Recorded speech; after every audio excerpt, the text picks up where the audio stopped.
नमस्कार मंडळी, कसे आहात? मजेत ना? आज आपण एक शिपीचं कालवण करणार आहोत. चला तर रेसिपीला सुरुवात करायची आहे. इकडे मी अशा शिवल्या घेतलेल्या आहेत. त्या स्वच्छ पाण्यात अशा धुवून घ्यायच्या आहेत. त्यानंतर एका टोपामध्ये पाणी घालून आपल्याला ह्या उकडवून घ्यायच्या आहेत.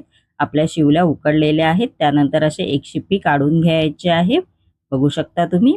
त्यानंतर एका पातेल्यामध्ये तेल घालून घ्यायचं आहे.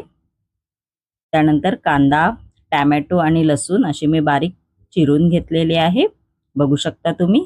आपण आता कांदा घालून घेणार आहोत. गॅस इकडे मी मंद आचेवरच ठेवलेला आहे. त्यानंतर ह्याच्यामध्ये लसूण घालून घ्यायचे आहे व परतवून घ्यायचा आहे. 1 ते 2 मिनिटं कांदा चांगला गोल्डन ब्राऊन होईपर्यंत परतवून घ्यायचा आहे. मी फुल व्हिडिओ माझ्या यूट्यूबच्या चॅनलवर अपलोड केलेली आहे, तिकडे तुम्ही जाऊन पाहू शकता. त्यानंतर ह्याच्यामध्ये टोमॅटो घालून घ्यायचा आहे. टोमॅटो व कांदा चांगला मऊसूत झाला पाहिजे. त्यानंतर ह्याच्यामध्ये मसाले घालून घ्यायचे आहेत. लाल तिखट मसाला, हळद व कोकम घालून घ्यायचा आहे. त्यानंतर इकडे मी कांदा खोबऱ्याचं वाटण केलेलं आहे ते घालून घ्यायचं आहे. शेवग्याच्या शेंगा घालून घ्यायच्या आहेत त्याच्यामध्ये. त्यानंतर आपण ह्याच्यामध्ये एक शिप्पी घालून घेणार आहोत, मग परतवून घ्यायचं आहे. त्यानंतर आपण जे शिवल्यांचं उकडलेलं पाणी होतं ते सुद्धा घालून घ्यायचं आहे याच्यामध्ये व 1 ते 2 मिनिटं उकळी आणायची आहे.